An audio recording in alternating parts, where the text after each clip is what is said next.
I think this is also one of the things I say is that grief is different from grieving. And I think this is sort of why this is a helpful thing to say. So we will always have a wave of grief whenever we become aware of the fact that someone so important to us is gone, right? That natural response to being aware that they're gone, that's just grief, like any other human emotion. Anger, anxiety, there's no point at which we're never going to feel angry again, right? That's just not human. Grieving, on the other hand, is the way that grief changes over time. Hello and welcome to How to Deal with Grief and Trauma. My name is Natalie Himmelrich.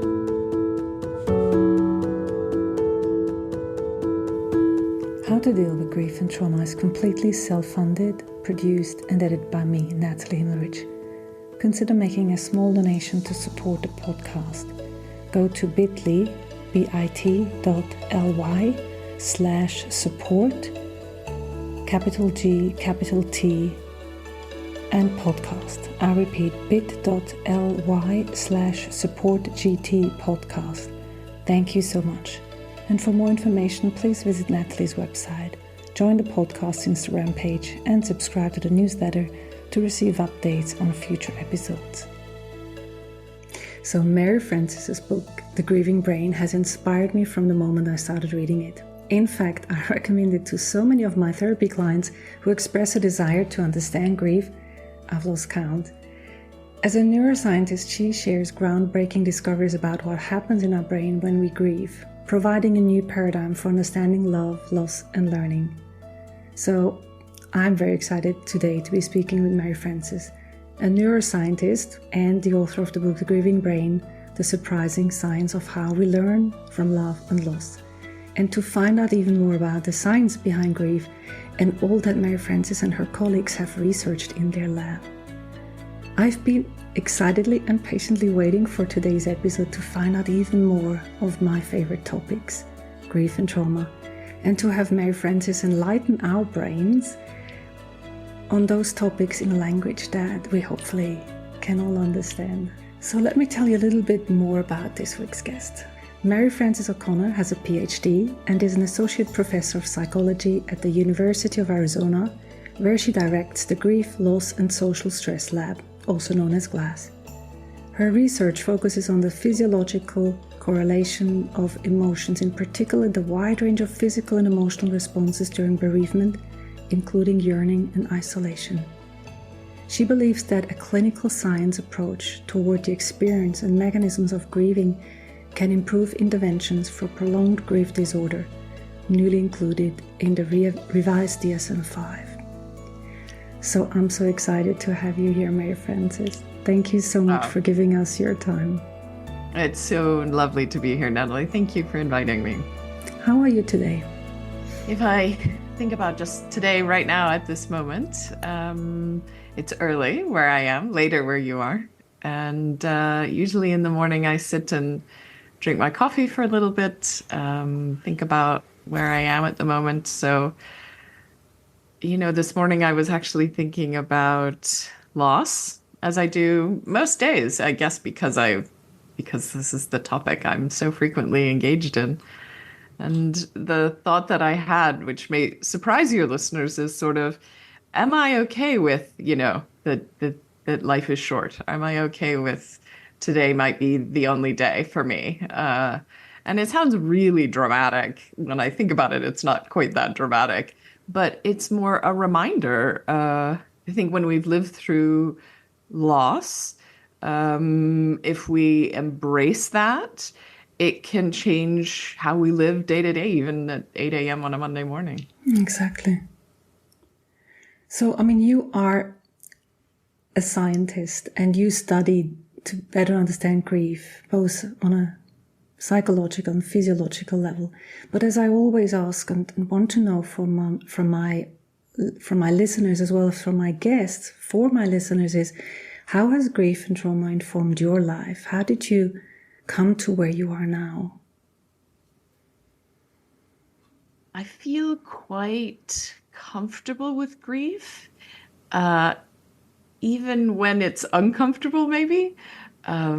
So, in my own life, I think a large part of that came from having, my mother had a stage 4 cancer diagnosis when I was 13 years old. Mm-hmm. And I mean, I didn't know this then, but she was not supposed to live through the year. And so what I did know was that there was a lot of grief in my house. And, she was a remarkable woman, difficult in many ways, and also just an incredibly remarkable woman. And her oncologist described her as his first miracle. She Mm. actually lived for another 13 years, Wow. which, there's not a really good medical reason for that. But it meant that her sort of living and dying was a part of then my entire adolescence and young adulthood. And I think in many ways, my my grief was, unique to that situation, as all grief is unique to the situation we're in. But it made me more curious than avoidant, I guess. Mm-hmm. And mostly not so much curious about sort of how to manage my own grief, but were there things I could have done to help her and her grief? Mm-hmm. And although I recognize no, as a child, there were not, but it made me conscious of the idea that, grief ebbs and flows, and who we are with and how we spend our time affects the process of that grief. And so trying to understand that not just by speaking with, hundreds, not thousands of people now about their grief, but by mapping that onto why does it happen this way? How is this happening in our brain? Maybe gave me a sort of unique perspective. I mean, given the age that you just mentioned, your respective age 13, my daughter's just 12 and a half, so I can really relate to her as a young teenager becoming into this young adolescence to then hear, okay, my mom is severely ill. But also from the timing that you mentioned, the 13 years later that she died, which also is the time when you were 26 or almost turning 26, which is probably when you started to think about what you wanted to do with life. So those years really must have informed you as to where you were heading. Would you see that to be relevant here, or was it not? Yes, no, it very much so. And, when I got to college, when I was, 18, almost 19, I actually, maybe not right away, maybe when I was about 20, I started volunteering for a hospice. And, that's not exactly what most 20-year-olds are Exactly. thinking about. Yeah, definitely not. Now, she had not died yet, but I think even then I was sort of anticipating and trying to understand the process more. So, very early on, I came at it very much from a sort of healthcare perspective. I thought a lot about hospice and palliative care, and that sort of, partly probably informed me thinking about grief as so physiological. I was very sort of interested in how the body and the brain encode our experiences sort of in the world, and how our body reacts to what's happening to us. But it was then when I was in graduate school, when she died. So I had already chosen to become a clinical psychologist and a researcher. And my interest then sort of shifted a little bit more toward grief. So I guess, it's funny. At the time, I didn't think of it as quite as direct as it sounds like now in retrospect. But those interests, of course, were paralleling the most, sort of impactful things that were happening in my life. Well, also when you say 25, 26, when your mother died, that also means that you, as a young adult, you had to deal with the grief of your mother leaving, even though there was grief in your family, and there was most likely anticipatory grief in what you saw, even might not understand, but in your father, who was dealing with the whole time of she's going to die, Just the question is when. How did you deal with that as a young adult? Every family has its own sort of dynamics. And in my family, my parents had just gotten separated when my mother got her diagnosis. Okay. So my family is Irish Catholic. My parents never divorced, but they did live a few blocks apart, which was their sort of way of navigating that. And so I was and my sister a year later went off to college, my older sister. So Yeah. then it was just myself and my mother in our house.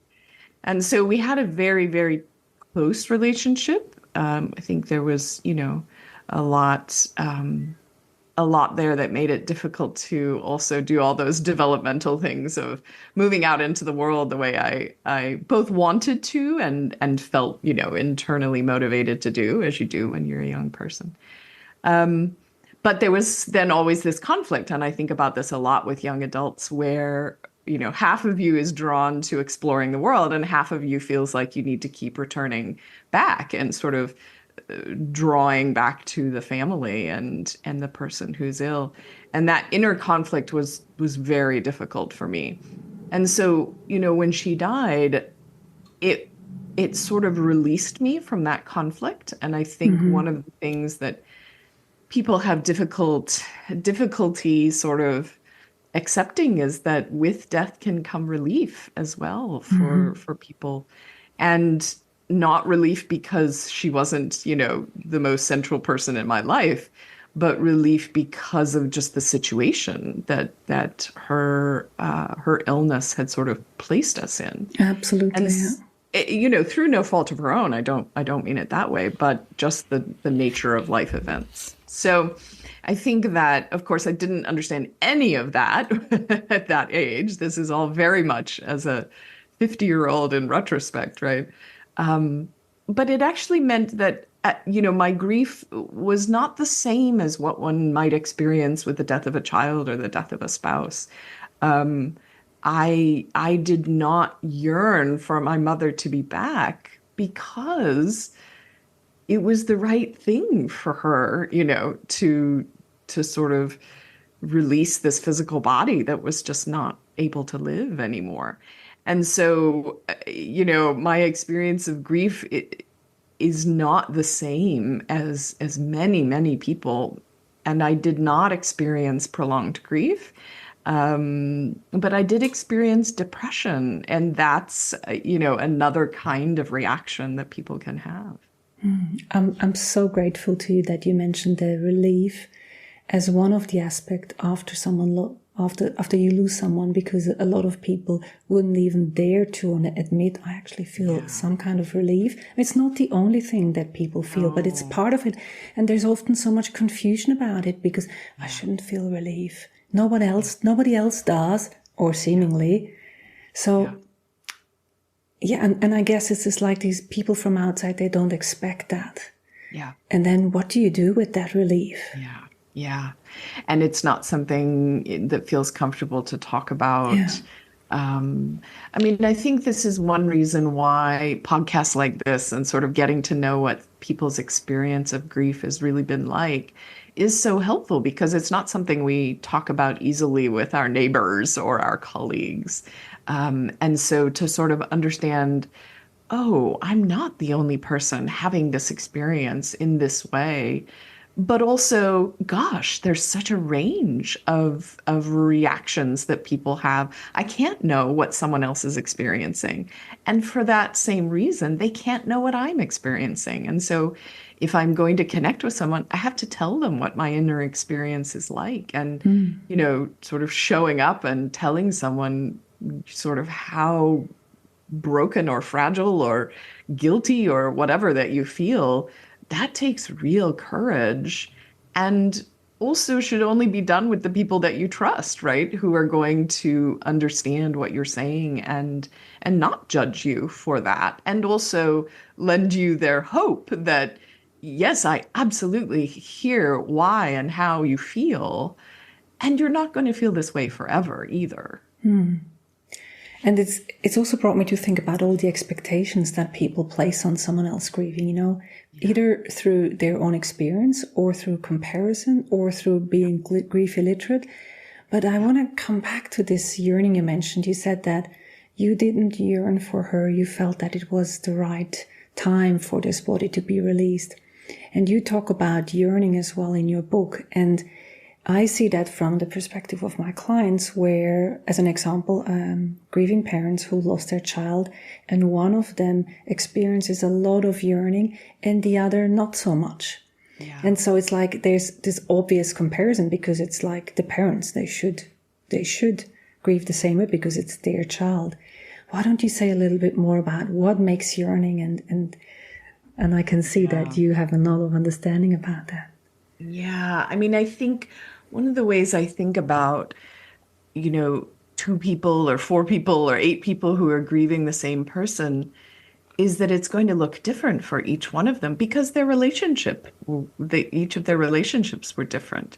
And you can't really talk about grief without talking about love and bonding, right? So it's going to necessarily reflect the relationship that you had with that person. Well, no 2 relationships are ever going to be the same.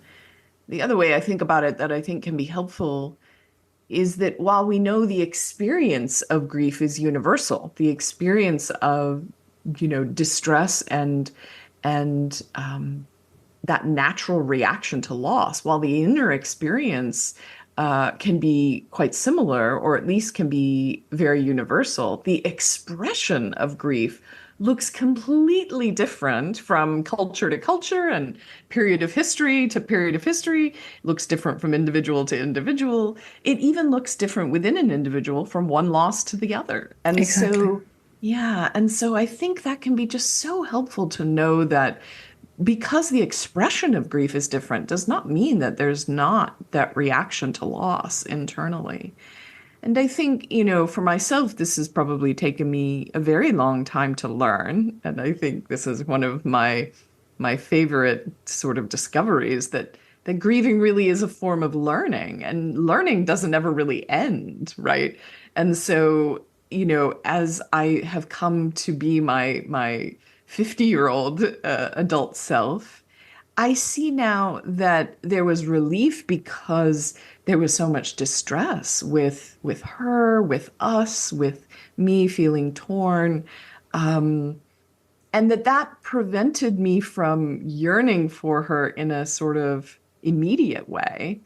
But as I've grown up, I realized that some of that distress was just typical for being an adolescent and young adult with a mother. Right? Yeah, exactly. That just is. And that if there had been the opportunity for us to grow through that I probably would not have felt that distress forever. And that might have meant that when she died, I would yearn differently. Now, the important part is not so much whether or not that you yearn, but that I understand now why I did not.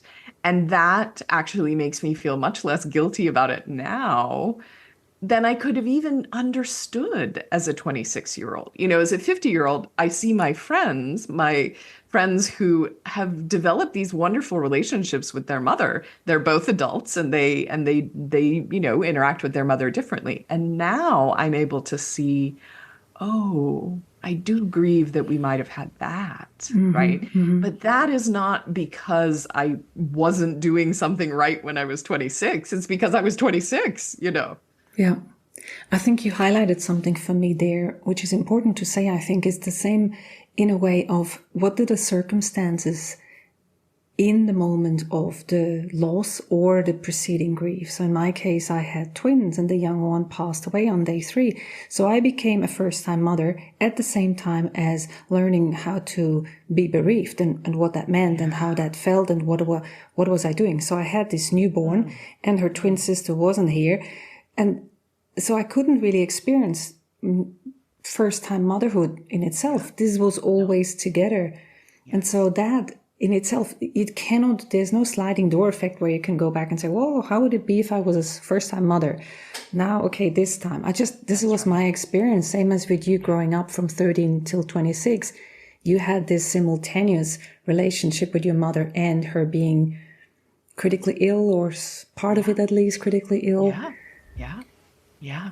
And, I think she was also, I mean, she was, as I say, she was a remarkable woman in so many ways. She was incredibly intelligent. And I think many people in my hometown described her as a force of nature. Um, and at the same time, she was facing her own mortality. So I know that she was not able to be the mother that she might have wanted to be if all things in the universe had been perfect. If they had been the way she would have organized them, then that would not have been her experience while she was trying to parent a teenager, right?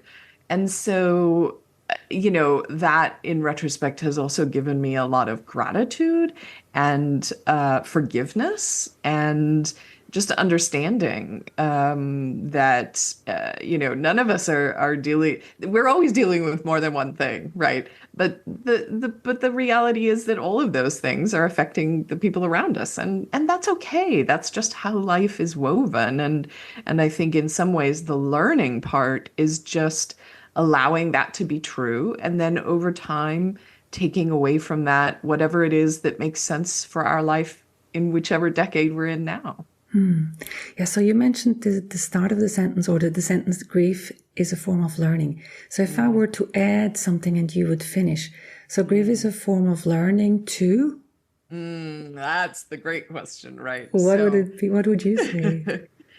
So I can't get away from the fact that I'm a neuroscientist. And so learning to me also means something really specific, because learning is, of course, our brain is the organ that helps us to learn. And, when a loved one dies, there are so many different levels that learning is kind of required, because we now have to adapt to this reality where that person isn't there. And, that's everything from the level of sort of habit to who am I now? And I think part of what's really been helpful about taking a neuroscience perspective is that if you think of the idea that the brain actually has multiple streams of information at the same time, we think of the brain as one thing, right, that's delivering information to our sort of conscious awareness. But there are many streams of information. So on the one hand, this is what I call the gone but also everlasting theory, which is that on the one hand, we have a memory system, right? So we understand, we were there when they died, or we were at the memorial or funeral, and so we have these memories. We can tell you that the person has died. We're not crazy. And we think, I mean, you'll hear bereaved people say that. It's not that I'm crazy. I'm not crazy. But at the same time, there's this other stream of information, and that stream of information comes from attachment neurobiology.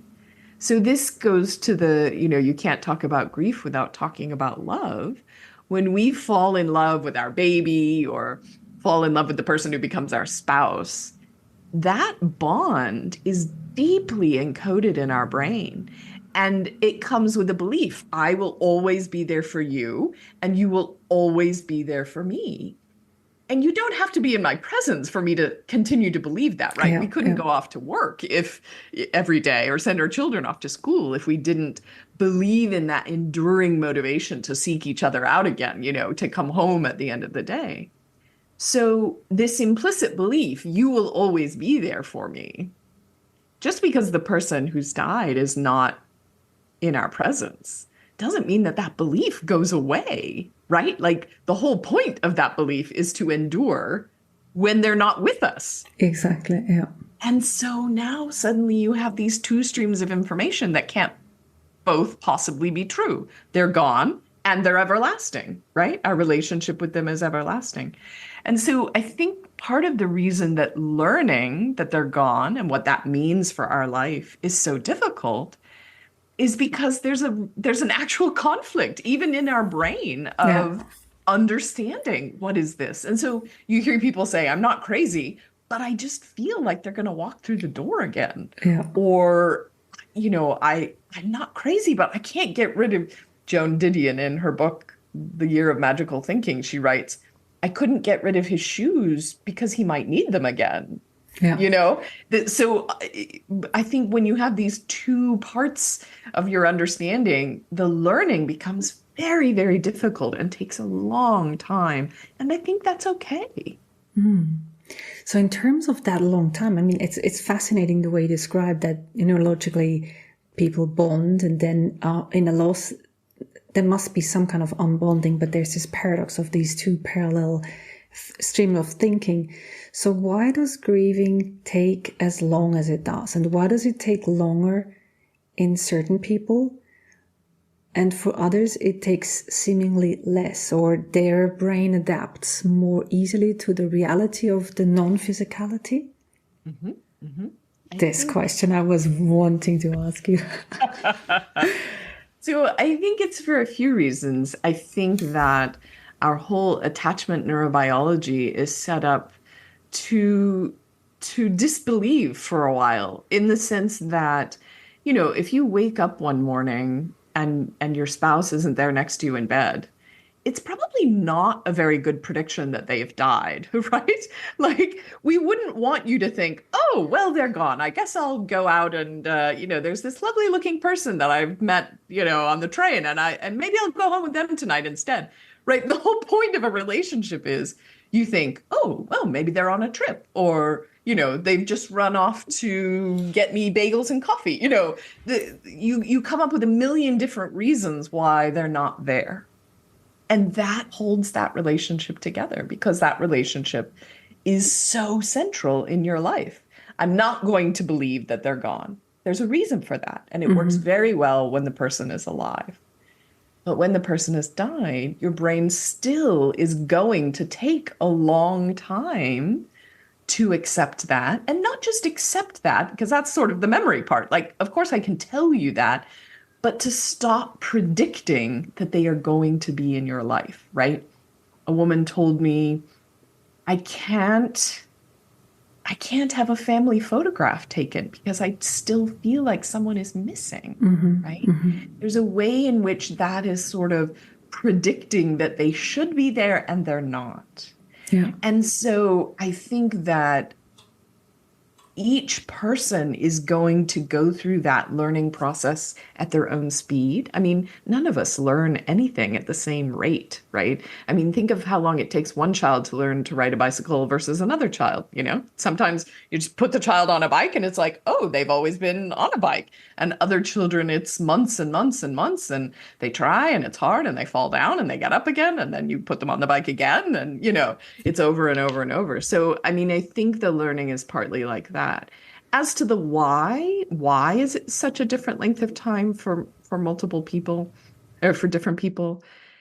I think some of that has to do with the role that this person played in your life. So how central this person was to your understanding of the world and yourself, right?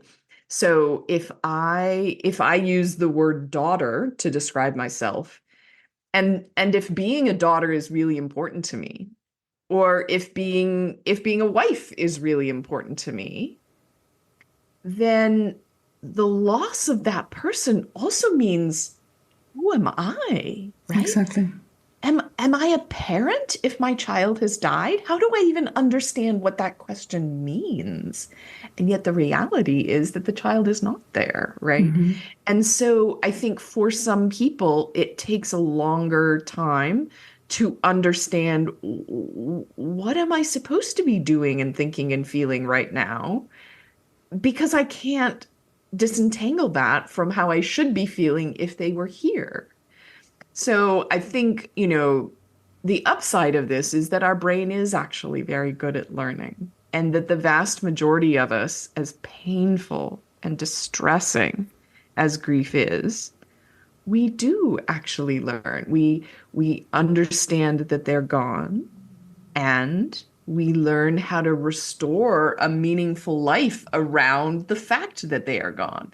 And, just the last thing I want to say about that is, I think this is also one of the things I say, is that grief is different from grieving. And I think this is sort of why this is a helpful thing to say. So we will always have a wave of grief whenever we become aware of the fact that someone so important to us is gone, right? That natural response to being aware that they're gone, that's just grief, like any other human emotion. Anger, anxiety, there's no point at which we're never going to feel angry again, Mm-hmm. right? That's just not human. Grieving, on the other hand, is the way that grief changes over time, right? So, the first 100 times you have that incredibly intense wave of grief that is way different than you had maybe expected grief would feel.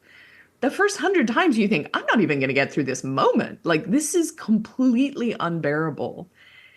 And the 101st time, it's still terrible, but it may also be familiar, right? Now Mm-hmm. you Mm-hmm. sort of are like, oh, I do know what this is. And that change is subtle, but it means that you've learned something. Ah, I am a person who has grief, and this is what grief feels like. And then over time, there may be a way where you find you're able to respond to having grief differently. You may reach out for comfort in that moment, or you may think, I need to pause here. I just need to go take a walk and take a few minutes for myself, or whatever it is. The point is that the grief doesn't go away, but the way we understand grief, our relationship to grief changes over time. And that is grieving. That means that it becomes a little less intense, a little less frequent, a little less central and intrusive and disruptive in pursuing a meaningful life. So in terms of that prolonged grief that you are also really familiar with, this is my perspective with the work with clients, is that certain people have a lot of coupling between grief and connection to the loved person, and for them to be no longer grieving or being severely grieving in a daily sense, in a momentary sense, is like a betrayal on the person. Yeah. Or, as you mentioned before as well, that the change of identity does not want to happen. So from your understanding of neuroscience and the brain, is it that certain brains adapt or don't want to adapt? Or so what is the prolonged grief aspect different? Is there a brain difference in people, or what have you observed? So I think I'm very cautious about ever saying that someone doesn't want to adapt or doesn't want to give up their grief. I think most of us do not want to have that painful experience. They just can't figure out any other way to be, right? And so some of that I think has to do with learning requires us to be flexible. I remember learning things in neuroscience and thinking, this just doesn't make any sense to me.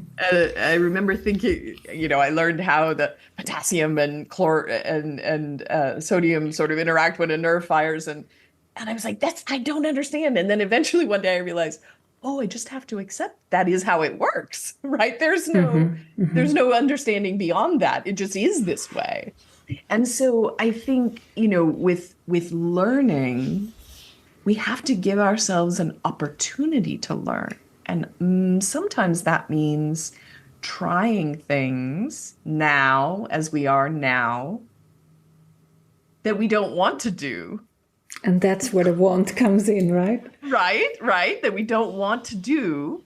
But the reason is it gives our brain a chance to understand what life is like now. So a far more concrete example of that is, so I often see in older adults who have very close couple friends, and they usually do things with their couple friends, and then one of the couple dies, and the other one does not want to go out to dinner, say, with their couple friends. They don't want to go out as an individual.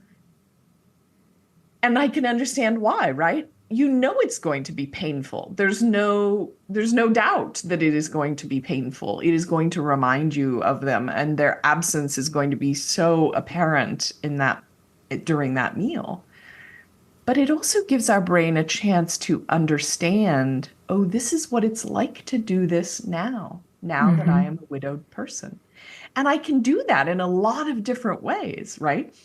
I might ask my friends if we can talk about that person. I might ask them if we can not talk about that person, right? And there's nothing about it that means you've forgotten that person.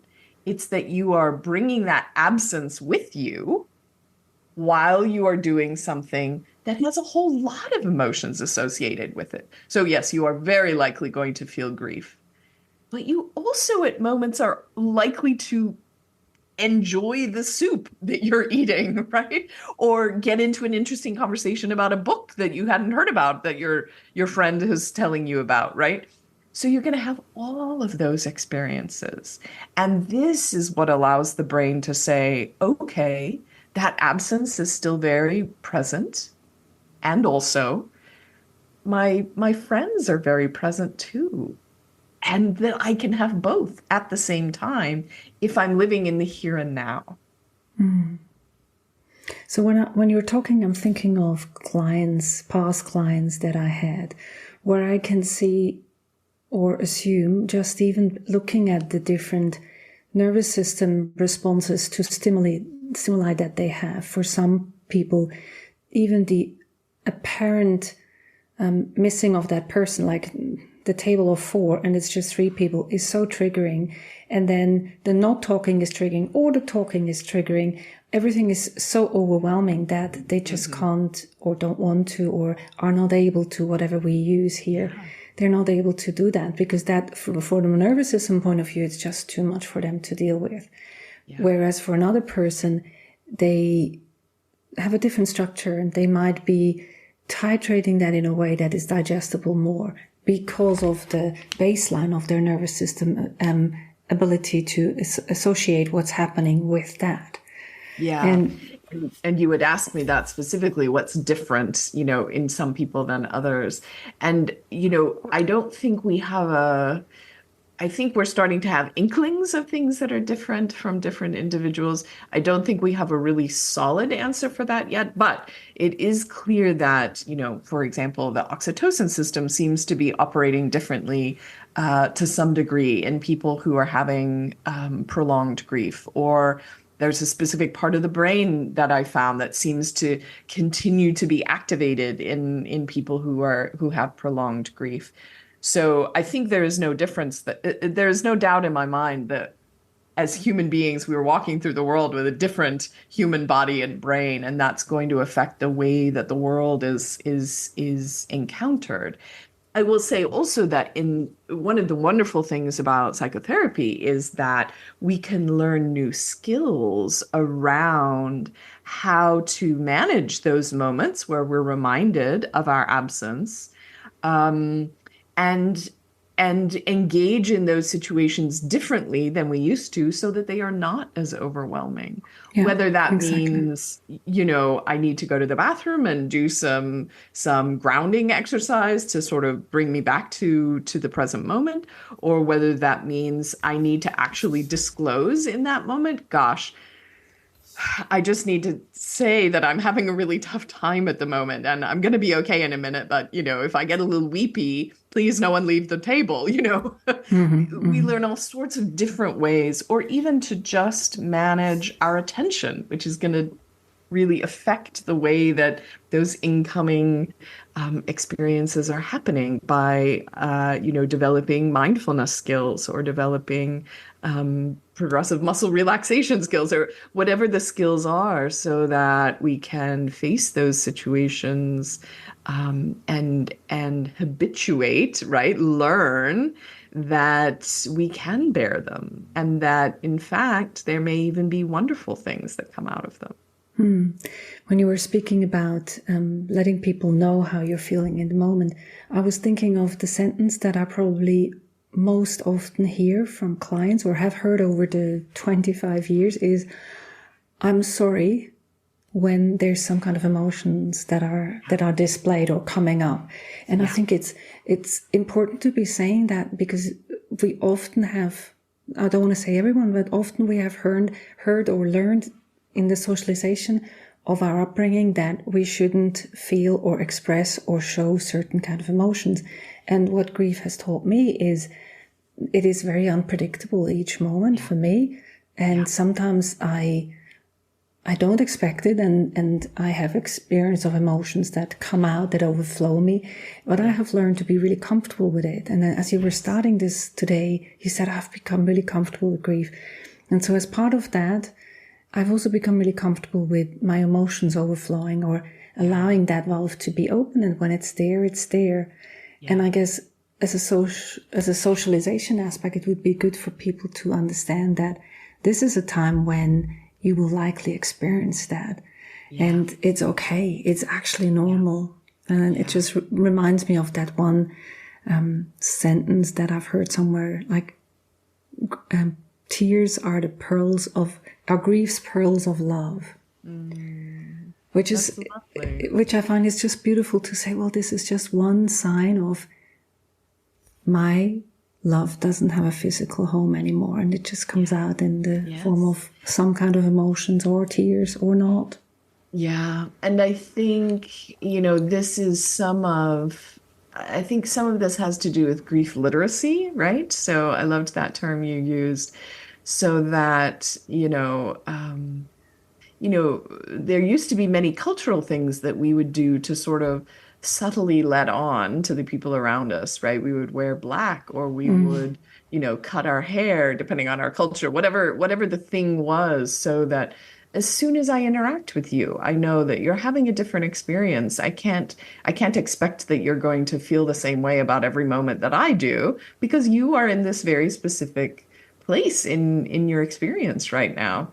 And I think, affording each other that permission to sometimes have emotions, right, is not something we feel very comfortable with. But I think then we have to ask ourselves, why do we not feel comfortable with that? So I think often it is because as the person who's sitting with someone who is grieving, that can be very painful if we ourselves don't feel very comfortable with grief, right? Either it feels like, oh my gosh, I have to make them feel better, right? Like, I have to fix this, which of course is never going to work, and certainly isn't going to work in the moment. Or I can't bear grief in myself, and I'm afraid it's contagious. Like, if you start thinking about your loss, then I'm going to start thinking about losses, and I can't bear that myself. And it's funny, it doesn't mean that we can't learn to become comfortable with it. When I have graduate students who start doing these interviews with grieving people, and inevitably they come to me and they say, grieving people cry a lot. And I say, yeah. And then they say, no, you don't understand. Grieving people cry a lot. And I say, yeah, it's always been true. It's just you've never had these conversations before. Yeah. So I think it helps us as a society to really, and sometimes I think of it this way: if you are able and feel comfortable to share how you're really feeling and to allow yourself to express that in that moment, you teach them a little bit more about what grief is like. And then they get to take that with them too. And also that if you know them over time, they see, oh, she's not always, a basket of tears. She also has other moments, and this seems to change over time. Now suddenly that person understands so much more about the experience that they will remember when they go through it. I like the way you described your students. And I guess for me, so what I find often also helps with my clients is to normalize whatever they're experiencing. Tears is just one way, but I often would say, well, in this moment, this person, let's say if I were to speak to your graduate students, I would say, well, this person is listened to, is acknowledged and witnessed in her grief, in her specific personal way of expressing that and showing what comes with it. This is healthy for both of you, because you're listening, you're giving space, acknowledge, and the other person has finally a space where someone is not just doing, oh my God, how can I leave? How can I turn the corner or change the side of the road? But actually it's there and say, okay, I can bear witness to that. That's right. Yes. And I think when we I love that word, when we bear witness to it, we enable them to see that it can be borne. There are so many moments you think, this is impossible. I can't get through this. I I can't do this. And to sit with someone and have them, from their perspective, say, I feel what you're saying. I understand how you describe this. I also know that, you are doing really well in this impossible situation. And I also know neither of us knows what this looks like, but I know that this is not going to be the totality of your life forever. This is a chapter while you're understanding how to reconstruct your life. And to have someone else, I mean, I feel like there's this way in which there's this generosity of both, I hear you, I witness you, I see you, I feel you. There's nothing about that needs to change. You are perfect just as you are in this moment. This is what grief looks like. And also, I recognize that it isn't forever, right? That thoughts and feelings and understanding and will change. So I think being able to offer them both and is really generous. Well, Mary Frances, I have barely scratched the surface of all the things that I was wanting to ask you. And as you know, as we spoke about pre-recording, it's not so secret that I would like to ask more. And maybe there's a second time that we can meet. But there's one last question that is sort of my personal interest as well. And I've been reflecting over my last 12 and a half years since my two significant losses. Does loss alter the brain permanently or temporarily, or where is research on that question? Because I say a little bit more, because for me, my personal experience is, at the beginning I would have said, I'm forever changed. I've experienced something that I was naive to before, in the sense holding my daughter as she passed is an experience that is both awe-filled and incredibly sad.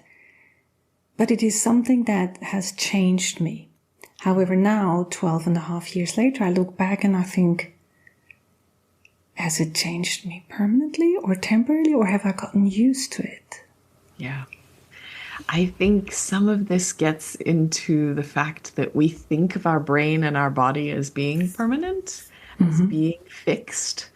And so when people say, what does this do to my brain? I think sometimes they're thinking, do I have brain damage? That's just not how the brain works. The brain is constantly shifting and changing and, creating new connections and taking away other connections that aren't necessary. That is the process of learning. I mean, literally, at the level of the brain, learning is strengthening some neural connections and inhibiting others, right? That's how learning works. And so while it is true that your brain is changed, our brain is then changed again the next day and the next day and the next day. And that is the accrual, right, of wisdom and knowledge, is the many changes over time that you have adopted, that you have come to understand more about the world. You understand more experiences and more people and more time. And so I think there is a question in my mind. From animal neuroscience, we know that when a bond is developed, there is a particular part of the brain that seems to be changed in a very almost instantaneous way when that bonding happens. And we don't really know exactly how that changes when we are then separated from that person. But I think more importantly, all of the learning that happens around that brain area, so to speak, changes how we can interact with the world and how we can find meaning and comfort ourselves and sort of learn to reconnect with living loved ones with this deeper understanding of life and loss. Yeah, you said that beautifully. And the picture that comes to mind is going back to what we said before about integrating back into life, where how do you get used to being in the physical absence of that person? What do you do and how you texture those meetings? How do you titrate so that you're not overwhelmed, but you're actually re-engaging in life? And what comes to mind is, for me, even 18 months after the loss of my daughter, I mean, I was also a new mom, so that's also the simultaneous reality of my life at that point. But I was still in this experience also because my mother died 4.5 months later from suicide. So that overlapped, obviously. So that was a little bit more than a year after the loss of my mom. But I still remember because I've written my first book and it's in my book. And I said to my husband at the time, you can leave at any moment. I'm stuck with myself because there was so much still this learning going on of who am I? What am I doing? I hate certain parts of my life. I love my new baby, but also there was this frustration, this dealing with me the way I didn't know myself before. Yes. And now looking back 10 plus years to that moment, I can tell, yes, it is longer than we think and want it to take. Yeah. And I think that's a generalization that I can make with grief. It takes longer than you like it to be. That is for sure. So I allow that generalization, but not otherwise. But it's a question of for me, it's a question of how do I integrate life around that loss, which is a fact that remains, but how do I texture my life around? How do I make it bigger? Yeah. Yeah. The word learning implies this is different than you think it's going to be. Right? Like if you came to this experience and everything was just as expected, and occasionally people do come to a loss experience and, they've lost a parent after a medium length illness and they expected it and they got to have a conversation, all of these things and they have grief and they think, yes, this is how I thought it was going to be. That doesn't require as much learning. But if you come to a situation and you think, oh my God, I am now a very angry person. Or if you think, oh my God, I didn't know that I was going to have to survive as an amputee, right? Like those are the things that then you have to learn about how this works. And that is both, it teaches you so much about life and how to be compassionate to yourself and others, but also is something that your brain can do, Mm-hmm. Well, thank you so much, Mary Frances. I don't want this to end, but for today, we're going to make this a round. Thank you so much for giving us all your knowledge and all your wisdom. And as you listener are used to, the links to the Grieving Brain book and to Mary Frances' website are all in the show notes. I recommend you go and just watch her TEDx talk. She explains a lot about it in there. And if you're the reading type, read the book or otherwise go to Audible. This is by no means a sponsorship or anything, but just I see the benefit that my clients have had reading the book. And this is just an honest feedback because they will say, as I read in the book, and then they understand something about themselves, which is helpful in that space of learning. Yeah. It's sort of like look through my glasses for a while and maybe something will come into focus. They're still my glasses. Not everything will work for you, but maybe something will come into focus you hadn't noticed before. Well, you definitely enlightened my brain. Thank you so much. Thank you. Thanks for listening to How to Deal with Grief and Trauma. If you'd like to be updated on future episodes, please subscribe to my newsletter on nataliehimmelrich.com. If you need grief support, please contact me for a 30 minutes free discovery session. How to Deal with Grief and Trauma is produced and edited by me, Natalie Himmelrich. To support this podcast, please rate, review, and subscribe to or follow the podcast on Apple, Spotify, or wherever you get your podcasts. Thank you. And remember to keep reading. I promise it will get easier.